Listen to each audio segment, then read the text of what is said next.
এই মুহূৰ্তত মই উপস্থিত আছোঁ ধূপধৰাত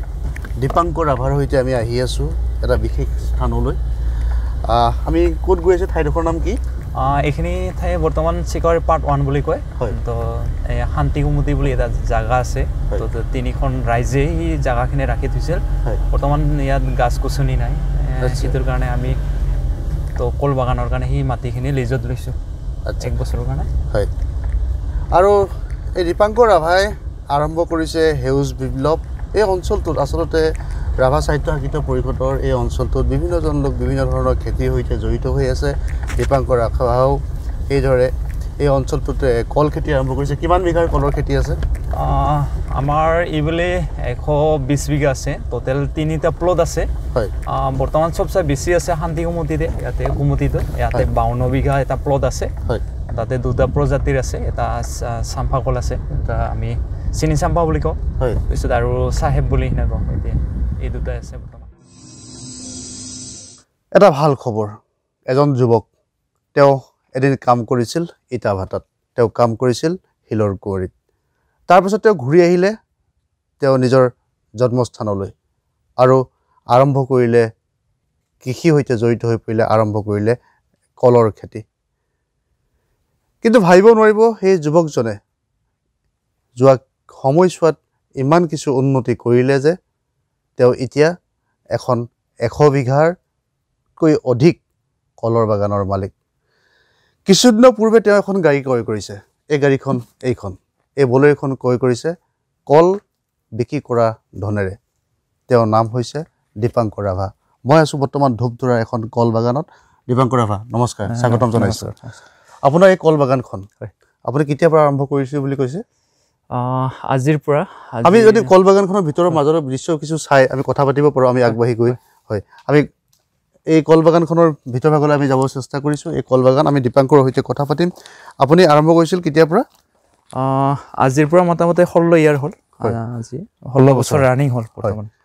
এই কল বাগানখন প্ৰথম কেনেকৈ আৰম্ভ কৰিছিল আপুনি কৈছিল যে আমি যেতিয়া কথা পাতিছিলোঁ আপুনি কৈছে এসময়ত আপুনি ইটা ভাটাত কাম কৰিছিল এসময়ত আপুনি হিলৰ কুঁৱৰীত কাম কৰিছিল কওকচোন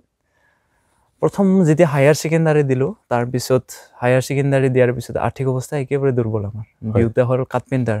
তো তেতিয়া কাৰ্পেণ্টাৰৰ ইমান ভেলু নাই তো তেনেকুৱা যেতিয়া আমি পঢ়াৰ কাৰণে কিছু এটা আৰ্থিক অৱস্থা লাগে সেইটোৰ কাৰণে মই গুৱাহাটী গুচি গ'লোঁ হায়াৰ সেকেন্ডাৰী পাছ কৰি পাছ কৰা নাই জাষ্ট হায়াৰ সেকেন্ডাৰী দিয়াৰ পিছতে 2 মাহ 3 মাহ ৰিজাল্টৰ আগত এইখিনি গেপছ থাকে তো সেই ঠাইখিনি মোৰ পইচাৰ ইনকামৰ কাৰণে মই গুচি গ'লোঁ গুৱাহাটীলৈ গুচি গ'ল মা দেউতাক নকোৱাগৈ হয় একবাৰ পলাই গ'লো ঘৰৰ পৰা মা দেউতাক কোৱা নাই পিছত মা দেউতাই বহুত মৰম কৰে সিহঁতে বিচাৰিল পিছত 7 দিনৰ পিছত মই আহিলোঁ তাৰ পৰা হেলৰ কাম কৰাৰ পিছত হয় হালৰ তাত কাম কৰাৰ পিছত তাতে যিমানখিনি পালোঁ সেইখিনি লৈ আহিলোঁ তাৰপিছত আমাৰ দাদা এজন আছে দাদাই ক'লে বোলে এনেকুৱা এটা হেৰি ব্যৱসায় কোম্পানী ধৰি আছে চাকৰি মানে তেনেকুৱাই হয় তো তাতে মানুহ লাগে তো তেতিয়া তেজপুৰৰ এজন মানুহ আছে তেজপুৰত মোক লৈ যাব গ'লোঁ গোৱালপাৰালৈকে গ'লোঁ তেতিয়া মোক চেলাৰী দিয়ে একদিনত 50 টকাকৈ তাতে কিন্তু সুবিধা দিছিল নহয় মেডিকেল সুবিধা দিছিল প্লাছ পঢ়াৰ কাৰণে দিছিল কিন্তু মোৰ 50 টকা বহুত কম হয় 50 টকা হাজিৰা তেতিয়া তো তেনেকুৱা তাৰ পৰা ৰিটাৰ্ণ আহিলোঁ আহি ভাবিলোঁ আৰু কিবা এটা কৰিব লাগিব বহুত মাটি আছে আমাৰ ৰাজহুৱা মাটি সেইবিলাক লেজত লোৱাৰ পিছত 1 বছৰ ল'লোঁ প্ৰথম বোধহয় 100ৰ পৰা ষ্টাৰ্টিং কৰিলোঁ মই কলটো 100 পুলি তেতিয়া পইচা আছিল 3000 তেতিয়া নিজে বহুতখিনি কষ্ট কৰিব লগা হৈছিল সুধিব নাপায় এতিয়া আপোনাৰ বছৰি ইনকাম কিমান হয় বছৰি আমি কমে তো 12 লাখ তো থাকে এয়া হৈছে দীপাংকৰ ৰাভাৰ কথা দীপাংকৰ ৰাভাই নিজৰ কৰ্ম উদ্যমেৰে গঢ়ি তোলা এই কলৰ উদ্যানখন এই কলৰ বাগানখনে 100 বিঘা মাটিত 3000 টকাৰে আৰম্ভ কৰিছিল 100 পুলিৰে আৰম্ভ কৰিছিল আমি এই কল বাগানখনৰ কিছু দৃশ্য আমি দেখুৱাব বিচাৰিছোঁ এইখনে হৈছে দীপাংকৰ ৰাভাৰ কল বাগান আৰু আপোনালোকে দেখিছে যে কেনেদৰে যদি মানুহৰ ইচ্ছা থাকে মানুহে যদি পৰিশ্ৰম কৰাৰ প্ৰৱণতা থাকে তেনেহ'লে কেনেদৰে এই ধৰণে নিজৰ প্ৰতিষ্ঠা লাভ কৰিব পাৰি চাকৰিলৈ আশা নকৰি দীপাংকৰ ৰাভাৰ উদাহৰণ নতুন বছৰৰ এই সন্ধিক্ষণত আমি এই আশা বতৰা আমি দীপাংকৰ ৰাভাৰ সৈতে কথা পাতিবলৈ আহিছোঁ দীপাংকৰ ৰাভাৰ পৰা জানিবলৈ আহিছোঁ তেওঁ কেনেদৰে কিমান কষ্ট কৰি এই কামখিনি এই কল বাগানখন গঢ়ি তুলিছে প্ৰায় 100 বিঘা মাটি তাৰপিছত কি কৰিলে আপুনি 3000 টকাৰে আৰম্ভ কৰিলে 100 প্ৰথম কল পুলি ৰুলে মালভোগ কল হয় তাৰ পৰা 10000 পালো 1 ৰোৱাৰ পিছত 10000ৰ পিছত 200 পুলি লগালো তাৰ পৰা বলাই যাই আছো তাৰ মাজতে কিন্তু মোৰ মনটো বিচাৰিলে যে মই বেছিকে কৰিব লাগে তো বেছিকে কৰিব লাগে প্লাস আমাৰ যিখিনি ইখিনি মানুহ আছে তো আমাৰ গতেখিনি খাতি খোৱা মানুহ ধৰ কৃষিৰ ওপৰত ডিপেন্ডেন্ট কৰে তো তেনেকুৱা ভাবি তো মোৰ তাতো সংস্থাপন এটা পাবো ইমান মানুহে তো বেকাৰ থাকে ধৰ তেনেকুৱা মই মাজতে ইটাভাটাত গুছি গলো তাৰ পাছত মালিকৰ কল বাগান আছে অলৰেডি চলি আছে 200 আছে এটা সময়ত আমাৰ এনেকুৱা হয় ইখিনি সময়ত অলপমান কামখিনি কমি আহে হেতুৰ কাৰণে মই ইটাভাটাত গুছি গলো আপুনি কল বাগানখন আৰম্ভ কৰিলে 100 পুলি ৰুলে তাৰপিছত 200 পুলি ৰুলে কল বাগানৰ কাম নাইকিয়া হৈ গল আপুনি গুছি গল আকৌ ইটাভাটাত ক'ত ইটাভাটাত কাম তেতিয়া আমাৰ গাঁৱতে কুচুবাৰীতে এজন মালিক আছে মালিকে সত্য তাৰ তলত গেলো প্ৰথমতে কিন্তু আমাৰ অসমীয়া মানুহ ইটা বনোৱা নাছিল প্ৰথম মুছলিম মানুহবিলাকে বেছিভাগ বনাই আছিল আমাৰ অসমীয়া মানুহ জানা নাছিল কেনেকুৱাকৈ পিছত আমি আস্তেকে সিহঁতৰ পৰা হাতৰ বিদ্যাটো শিকি ললো তাৰ পিছত আমি আস্তে আস্তে আমিয়ে এই মালিকজনৰ তলত থাকি ইটা বনোৱা কামটো শিকি ললো এইজনে হৈছে ইমান কমোদ্যম দীপাংকৰ ৰাভা তেওঁ কৈছে যে তেওঁ কল বাগানখন আৰম্ভ কৰিলে আৰম্ভ কৰাৰ পাছত তেওঁ 200 কল পুলি হ'ল তাৰ পাছত তেওঁ গুছি গল ইটাভাটাত দীপাংকৰ ৰাভা হৈছে আমি আৰু কথা পাতিম দীপাংকৰ ৰাভাৰ কল বাগানখন আমি চাই আছো কল বাগানখন ধূপধৰাৰ এই অঞ্চলত দীপাংকৰ ৰাভাই কিদৰে এক কলৰ এই বাগানখনৰ জৰিয়তে কেৱল নিজেই সংস্থাপন হোৱাই নহয় তেওঁ আন প্ৰায় 70 জন মানুহ আপোনাৰ লগত আছে 70 জন লোকক তেওঁ কম সংস্থাপন দিছে আমি দীপাংকৰ ৰাভাৰ এই কল বাগানখনৰ আৰু ভিতৰ ভাগলৈ গৈ দীপাংকৰ ৰাভা ইয়াত অকল কলেই নহয় কলডিলৰ এখন ভাল বজাৰ আছে হয় কওকচোন আপুনি কেনেকৈ কলডিলৰ বজাৰখনৰ বিষয়ে কওকচোন কলডিলৰ মানে আজিকালি এনেকুৱা হৈছে বন্ধন বুলি এটা গোট যে বন্ধন গোটৰ ফাইনেন্স হয় মহিলা মানুহবিলাকে বহুতখিনি লৈছে আচ্ছা তাৰ ফলত কি হৈছে হুতত যে দিব লাগে সেইবিলাকৰ কাৰণে হুতত দিয়াৰ কাৰণে সাপ্তাহিক দিব লাগে যেহেতু সেই মহিলা মানুহবিলাকে আমাৰ ইয়াৰ পৰা আহি কলডিলবিলাক লৈ যায় গুৱাহাটীত আচ্ছা ইয়াতে আমি জোৰা হিচাপে বিক্ৰী কৰোঁ 4 টকা এটা কলডিলৰ দাম কিমান 2 টকা হ'ব 2 টকা জোৰা 4 টকা 4 টকা জোৰা হয় 4 টকা জোৰাত আপোনাৰ কলডিল কিমান উৎপাদন হয় এদিনত কিমান কলডিল দিব পাৰে আমি মোটামুটি 1000 দিব পৰা যায় এদিনত দিব আপোনাৰ ইয়াত কিমান গছজোপা কলগছ আছে ইয়াতে আমাৰ 18000 আছে কল 18000 কল আছে হয় আৰু আপোনালোকে কিমান দিনৰ মূৰে কলবোৰ বিক্ৰী কৰে এটো লং টাইম হয় তো ধৰ চৈতত পুতা হয় চৈতৰ আগে চৈতত পুতাৰ পিছত আমি মোটামুটি জানুৱাৰী আগভাগত হয় পাই যাওঁ জানুৱাৰী আগভাগত আপোনালোকে কলৰ উৎপাদনটো পাই যায় এতিয়া কল কাটিব লগা কল আছে নেকি হয় আছে এইবিলাক দেখিছে এইবিলাক বেক কৰছো আৰু হয় এইবিলাক কল আৰু এই দীপাংকৰ ৰাভাই দেখুৱাব যে তেওঁলোকে খুব অতি সুপৰিকল্পিতভাৱে এই কল বাগানখন তেওঁ গঢ়ি তুলিছে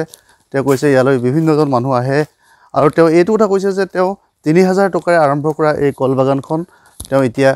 প্ৰায় 100 বিঘাৰো অধিক মাটিত এইবিলাক কৰিছে আৰু এইবিলাক কল দেখাইছে এইবিলাক বৰ্তমান আজি কাটিব লগা আছিল কিন্তু বিশেষ অসুবিধাৰ কাৰণে গুৱাহাটীৰ পৰা মানুহ আহা নহল হয় কালি বোধহয় কাটিব এইবিলাক কাটিব এইবিলাক 230 কৈ যাই আছে এতিয়া এইবিলাক 230 কে হয় ঠিক হয় আৰু আপুনি দেখিছে যে ইয়াৰ অকল কলৰ নহয় আপুনি কল পাতৰো এটা ধুনীয়া ব্যৱসায় হ'ব পাৰে কলপাত চলপাত ক'বাত পঠাই নেকি এতিয়ালৈকে আমি কলপাতৰ ব্যৱস্থাটো কৰা নাই বৰ্তমান কিন্তু নিজে কৰিব পৰা যায় এইটো ব্যৱসায় হিচাপে মাছৰ লগত জড়িত হৈ হয় মাছৰ আহাৰ হিচাপে খাদ্য হিচাপে ব্যৱহাৰ কৰিব পৰা যায় হয় বৰ্তমান আমাৰ পুখুৰী নাই হেতুৰ কাৰণে আমি এইবিলাক ব্যৱহাৰ কৰা আপুনি এই কল বাগানখনৰ ওপৰত আৰু কি কাম কৰি আছে ইয়াৰ কল বাগানৰ পিছতো আমি এবাৰ নতুনকে এগ্ৰিকালচাৰ ডিপাৰ্টমেণ্টে দিছে 1800 পুলি দিছে আমি ধুনীয়াকৈ ৰৈছো এইবিলাক বৰ্তমান ষ্ট্ৰবেৰী কৰি আছো বৰ্তমান নদীৰ পাৰত অলৰেডি হৈছে ৰোৱা পোতা হৈ গৈছে হয় আমি আগবাঢ়ি আপোনাৰ কল বাগানখন চাই আমি যদি কথা পাতো কোনে কয় অসমীয়া ডেকা ল'ৰাই খেতি নকৰে কোনে কয় অসমীয়া ল'ৰাই খেতি কৰিব নাজানে জীৱনক প্ৰত্যাহ্বান হিচাপে গ্ৰহণ কৰি এয়া দীপাংকৰ ৰাভাই কৰি দেখুৱাইছে এই কাম এই খবৰবোৰ সাধাৰণতে প্ৰচাৰ নহয় এনেকুৱা ধৰণৰ ভাল খবৰবোৰ সাধাৰণতে চৰ্চা নহয় কিন্তু আমি আজি এই নতুন বছৰৰ এই প্ৰাক্ষণত আমি দেখুৱাব বিচাৰিছোঁ এনে কিছু ভাল খবৰ যিবিলাক খবৰে মানুহৰ মনত প্ৰত্যয় জন্ম কৰে যে পথাৰ আমাৰ বজাৰ আমাৰ বজাৰখনৰ বিষয়ে দীপাংকৰ সৈতে পাতিম দীপাংকৰ ৰাভা বজাৰখন কেনেকুৱা বৰ প্ৰব্লেম হয় নেকি কল যিবিলাক উৎপাদিত হয় আপোনাৰ যথেষ্ট কল উৎপাদন হয় সেই কলবোৰ বিক্ৰী কৰাৰ ক্ষেত্ৰতে কিবা সমস্যা হয় নেকি বজাৰখনৰ কাৰণে এতিয়া বৰ্তমান আমাৰ সমস্যা হোৱা নাই তেনেকুৱা তো যেহেতু গুৱাহাটীৰ পৰা আমি ফাৰ্ষ্ট কিন্তু আমাৰ অসুবিধা হৈছিল কিন্তু আমি ধৰ আপোনালোকে যেনেকুৱা আহে তো ইয়াৰ পিছতো ধৰ কিছুমান নিউজৰ দ্বাৰা ধৰ কিছুমান আমি ব্যক্তিগত হিচাপে লগ পোৱাৰ পিছত সেইবিলাকে আমাৰ পৰা ক্ৰয় কৰি ইয়াৰ পৰা লৈ যায় বাগানৰ পৰা বৰ্তমান আমি মাৰ্কেটৰ সেনেকুৱা পোৱা নাই দৰংগিৰিখন আছে এবাৰ কিমান দূৰ হয় দৰংগি বজাৰখনলৈ আমাৰ কাৰণে অলপ তো ৰাস্তাৰ কাৰণে অলপমান অসুবিধা হয় ইয়াৰ পৰা মোটামুটি আমি 7 কিলোমিটাৰ যাব লাগে দৰংগিৰিলৈকে তাতকৈ আমি বেটাৰ হয় ইয়াত যেতিয়া ল'ব আহে তেতিয়া বেপাৰী যদি আহে 10-20 টকা কম হ'লেও আমাৰ একো টেনশ্যন নাথাকে এখন সম্ভৱ গাড়ীত সৰু সৰু ট্ৰাক যিবিলাক আহে সেই গাড়ীত এই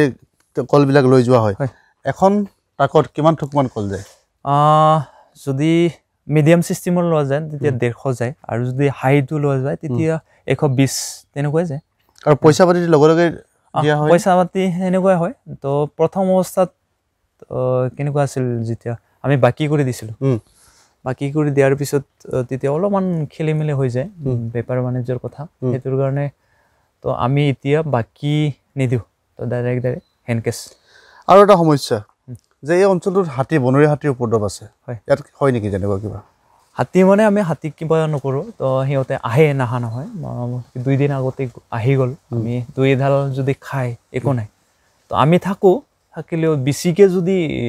ধৰ ক্ষতি অনিষ্ট কৰিব খোজে তেতিয়া আস্তেকৈ আমি জুই তেনেকুৱা জুই লৈ আস্তে 4জন মানুহ আছে আস্তে আস্তে তো লাহেকৈ ওলাই দিয়া হয় বাগানৰ পৰা 2 এডাল খালি একো নাই তো বস্তুখিনি আমিয়ে লৈ আছোঁ মাটিখিনিতো আমিয়ে লৈ আছোঁ ধৰ এইখিনি জংঘলবাৰী হয় তো ইয়াতে গছ গছনি নাই ধৰ এতিয়া গছ গছনিৰ দৰে ইয়াত ছায়া দিয়ে তো তাৰ ফলত 2 এডাল খাই একো নাই হৈছে এয়াই হৈছে এজন কৃষক এজন উদ্যোগী দীপাংকৰ ৰাভাৰ সৰলতা তেওঁ কৈছে বনৰীয়া হাতী আহে বনৰীয়া হাতী আহি 2 এডাল কল খায় তাৰ কাৰণে তেওঁ কোনো সমস্যা নহয় যদি বৃহৎ জাক আহে তেতিয়াহ'লে তেওঁলোকে জুই লৈ খেদাই দিয়ে আৰু তেওঁ অনুভৱটো হৈছে যে এই ঠাইখিনি যিহেতু হাবি জংঘলে ভৰা আছিল হাতীৰ খাদ্য আছিল আমি যিহেতু কলৰ খেতি কৰি আছোঁ গতিকে হাতী আহিবই নহয় জানো আৰু কওকচোন বাকী আপোনাৰ বিষয়ে কওকচোন আমি কথা পাতি আছিলোঁ আপুনি ঘৰৰ পৰা পলাই গুচি গৈছিল ঘৰৰ পৰা পলাই গৈ আপুনি গুৱাহাটীত কোৰিত কাম কৰিলোঁ কাম কৰাৰ পাছত আপুনি তেজপুৰলৈ গ'ল তেজপুৰলৈকে যোৱা নাই বৰ্তমান মানুহজন মালিকীস্বত্বজন হ'ল তেজপুৰৰ আচ্ছা পিছত তেখেতে থাকে বোধহয় গুৱাহাটীত এই গোৱালপাৰাত থাকে গুৱাহাটীলৈকে গুচি গ'লোঁ আমি গোৱালপাৰালৈকে গোৱালপাৰাত লগ ধৰিলোঁ লগ কৰাৰ পিছত তাৰ লগত কথা বতৰা হ'ল আৰু এইদৰে আপুনি এই কলৰ বাগানখন পৰৱৰ্তী সময়ত গঢ়ি তুলিলে আমি কলৰ বাগানৰ এইপিনে ভিতৰলৈ যাব পাৰি নেকি হয় আমি এই কলৰ বাগানখনৰ ভিতৰ ভাগৰ দৃশ্য আমি দেখুৱাইছোঁ অতি সুন্দৰভাৱে তেওঁ কল বাগানখন গঢ়ি তুলিছে দীপাংকৰ ৰাভা আপুনি দিনটোৰ বেছিভাগ সময় এই বাগানখনত ব্যস্ত দিব লগা হয় সময় দিব লাগে কিমান সময় দিব লাগে মোৰতো ইয়াতে পৰিয়ালৰ দৰে ভাল লাগে গধূলি আহিও ভাল লাগে ৰাতিপুৱা আৰু কেতিয়াবা দিনটাই থকা যায় ধৰ কলবিলাক কাটিব যেতিয়া আহিব তেতিয়া বেপাৰীবিলাকৰ লগত থাকি যায় আমি আপোনাৰ এই কল বাগানখনৰ মাজত সোমাই এই সেউজীয়া পৰিৱেশৰ মাজত থাকি আমি অনুভৱ কৰিছোঁ যে আপুনি কিমান সময় দিয়ে এই কল বাগানখনৰ বাবে কিন্তু মই আৰু এটা ব্যক্তিগত কথা আপোনাৰ পৰা জানিব বিচাৰিছোঁ আপুনি ইমান যে জীৱনত এটা ডাঙৰ চেলেঞ্জ লৈ পিনে আজি এই প্ৰতিষ্ঠা লাভ কৰিছে আপুনি সাধাৰণ কথা নহয় এই অঞ্চলটোত কিন্তু এটা কৃষি খেতিৰ সৈতে জড়িত হোৱা প্ৰৱণতা এটা গঢ় লৈ উঠিছে এই অঞ্চলত বিভিন্ন কেইজন লোকে খেতি কৰি ইতিমধ্যে বাতৰি শিৰোনাম দখল কৰাই নহয় তেওঁলোকে এই অঞ্চলটোৰ অসমৰ আৰ্থিক সামাজিক দিশলৈ অৰিহণা যোগাইছে তেওঁলোকৰ কোন কোন আছে কোন মানে আমাৰ ফাৰ্ষ্ট পৰিয়াল ক'ব লাগিব মা দেউতাক ক'ব লাগিব মা দেউতাই যিহেতু সিহঁতে আমাক আপোনাৰ পৰিয়ালৰ পৰিয়ালে দিব তো যিহেতু আমাক ধৰ আৰ্থিক বহু ল'ৰা ছোৱালীয়ে ভাবে তো ময়ো প্ৰথম অৱস্থাত তেনেকুৱাই ভাবিছিলোঁ যে দেউতাহঁতে আমাক কি দি আছে কি দিব ভৱিষ্যত তেনেকুৱা বহুতে ভাবে কিন্তু এইবিলাক তো বহুত ল'ৰা ছোৱালী দেখা পাওঁ কিন্তু আমি সেইটো ভবা নাছিলোঁ আমাৰ মা দেউতাই জন্ম দিছে জন্ম দি আমাক যিমানখিনি পাৰে ডাঙৰ দীঘল কৰি আনিছে আৰ্থিক অৱস্থাত কিন্তু একো দিব পৰা নাই একো নাই কথা নাই মোৰ কাৰণে মই যিহেতু চলা ফুৰা কৰিব পাৰিলোঁ শিক্ষা দীক্ষা ল'লোঁ মই বকো কলেজতো তিনিটা সেমিষ্টাৰ কৰিছোঁ 3টা সেমিষ্টাৰ কৰাৰ পিছত এনেকুৱা অৱস্থা আৰ্থিক অৱস্থা আমাৰ 3জন আছিলোঁ আমি দুটা মই ফাৰ্ষ্ট ডাঙৰ হয় আমাৰ ভাইটি আছে আৰু এটা ভণ্টি আছিল 3জনে সমান সিহঁত 2জন মেট্ৰিক পাছ কৰিল পিছত মই হায়াৰ সেকেন্ডাৰী পাছ কৰিলোঁ 3জনে সমান গ'লো আমাৰ দুটাৰ আৰ্থিক অৱস্থা একেবাৰে বেয়া তো তেনেকুৱা সেই অৱস্থাৰ পৰা আপুনি আজি নিজৰ প্ৰচেষ্টাৰ ফলত আপোনাৰ পৰিশ্ৰমৰ ফলত আজি আপুনি এই অৱস্থাত উপনীত হৈছে আপুনি কৈছে এই কলৰ বাগানখনৰ পৰা এতিয়া বছৰেকত প্ৰায় 12 লাখ মান টকাকৈ উপাৰ্জন হয় অতি ব্যক্তিগত কথা হয় ব্যস্ততা মানুহৰ থাকিব হয় পৰিশ্ৰম আপুনি যথেষ্ট দীৰ্ঘ সময় ধৰি কৰিছে বিয়া বাৰু কৰিলে নাই কৰা নাই বৰ্তমান কৰা নাই তেনেকুৱা কিবা পৰিকল্পনা আৰু বেলেগ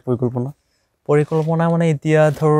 আমি কৃষিটো বহুতখিনি ব্যস্ত দিওঁ বেলেগ ল'ৰা ছোৱালীৰ দৰে নহয় এতিয়া ইয়াত বেছিভাগ ইয়াত লাগি থাকোঁ সেইবিলাক ভাবাৰ চিন্তাই নাই আৰু কি আগবঢ়াই লৈ যাব পাৰোঁ ইয়াত যিমানখিনি নিবনুৱা আছে আমাৰ লগত কাম কৰি আছে সেইবিলাকক কি আৰু নতুনকৈ পথ দেখাব পাৰোঁ আস্তেকে কল বাগান নোহোৱা হৈ থাকিব ধৰ মালভোগ কল আস্তেকে নোহোৱা হৈ আছে এতিয়া আমাৰ তাৰ বিকল্প হিচাপে আমি চিনি চাম্পা লৈছোঁ চাহেব কল লৈছোঁ কিন্তু মালভোগ কল প্ৰথম অৱস্থাত কৰা আছিল ইয়াতে মালভোগ কল 1 বছৰে হয় বিজ্ঞান ভিত্তিত কৰিলে 1 বছৰৰ পিছত আমি সেইখিনি মাটি আৰু বেলেগ ভাবিব লাগে তো চিনি কল ভাবিব লগা হ'ল চাম্পা চাহেব কল ভাবিব এতিয়া আপোনাৰ জাহাজী কল আছে আছে লবাগত আছে ঠিক আছে আমি এই পৰিৱেশটোৰ মাজত যেতিয়া এনেকুৱা এটা সেউজীয়া পৰিৱেশৰ মাজত এই গোটেই কল বাগান নিশ্চয় এই এনেকুৱা এটা পৰিৱেশৰ মাজত থকাৰ যিটো মাদকতা সেইটো বেলেগ আপোনাক মই দেখি এনে লাগিছে আপুনি সমাজৰ প্ৰতিটো কথা বতৰাক লৈ পিনে অকল খেতিয়ে নহয় বিভিন্ন ধৰণৰ দৃষ্টিভংগীক লৈ আপুনি যেহেতু আপোনাৰ অভিজ্ঞতা আছে বিভিন্ন ঠাইত আপুনি কাম কৰিছিল যে আপোনাৰ অভিজ্ঞতাক লৈ আপুনি অভিজ্ঞ ৰাভা সংগীতৰ যেনেকুৱা লোকজীৱনৰ সৈতে বহু হেৰি আছে ৰাভা সংগীত আপুনি ভাল পায় খুব আপুনি গাই ভাল ৰাভা নাই যদি এটা আপুনি যদি আওৰাই দিয়ে সংগীত মানে আমি বাগানত আহোঁ ধৰ অলপ চলপ সেইটোৱে ক'ব বিচাৰিছোঁ বাগানৰ সেইটো কেতিয়াবা গীত চিত গায় হয় কেনেকুৱা ধৰণৰ গীত গায় তো বিষ্ণু ৰাভাৰ আমি যিহেতু ৰাভা মানুহ ৰাভা সংগীতৰ লগত অলপ হ'লেও কিছু এটা আছে আমাৰ সাংস্কৃতিকৰ কিবা এটা আছে তো মোৰ কণ্ঠত ইমান ভাল নহয় তথাপি অপমান পৰজনমত শুভ লগনত যদিহে হয় আমাৰ দেখা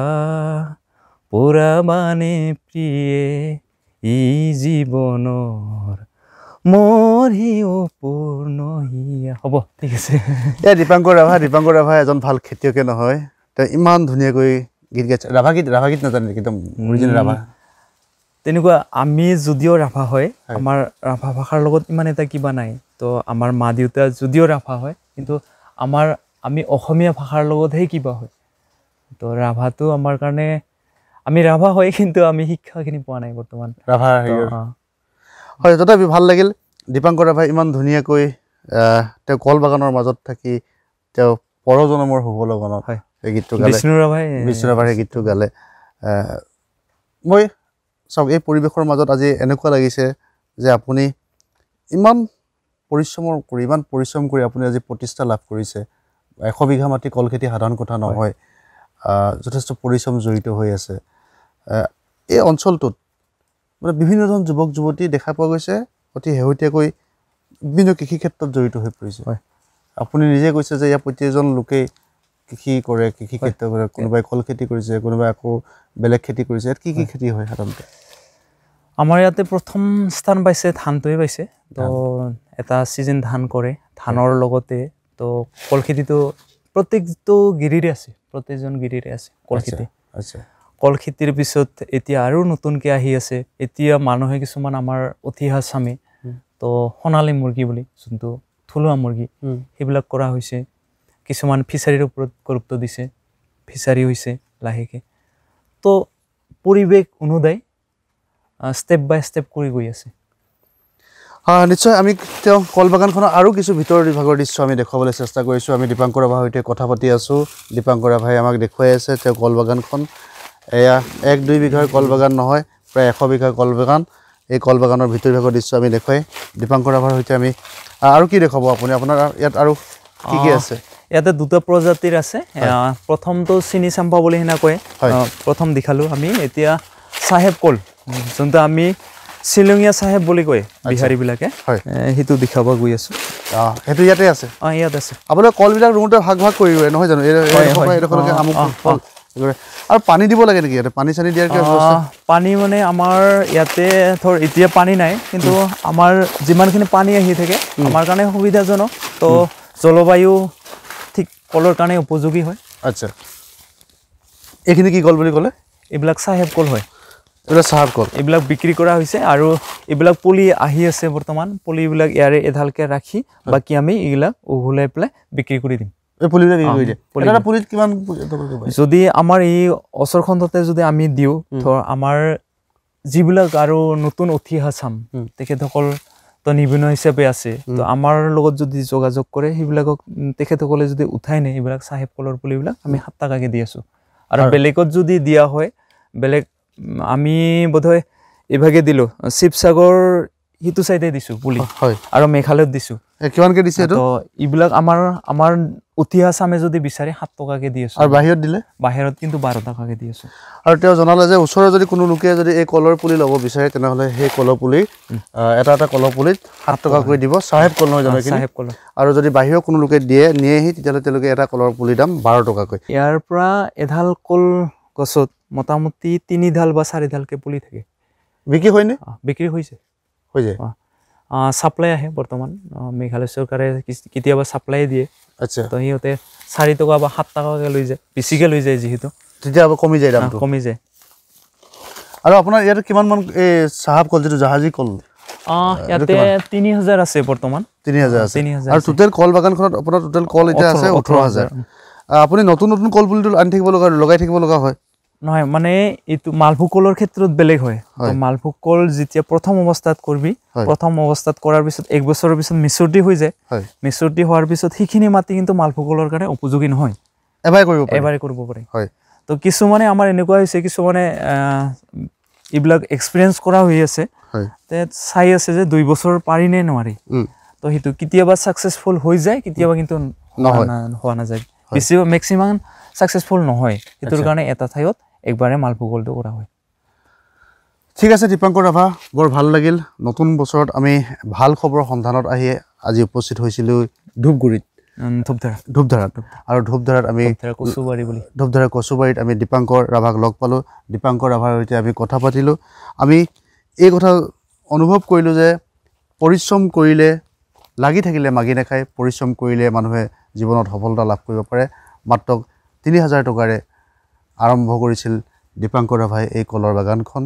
এতিয়া এইখন 100 বিঘাৰ এখন 120 বিঘাৰ এখন ডাঙৰ কলৰ বাগান তাতকৈ ডাঙৰ কথা তেওঁ শিলৰ কুঁৱৰীত ইটাৰ ভটাত কাম কৰি এইদৰে এই কল বাগানখন গঢ়ি তুলিছিল এসময়ত 50 টকাৰ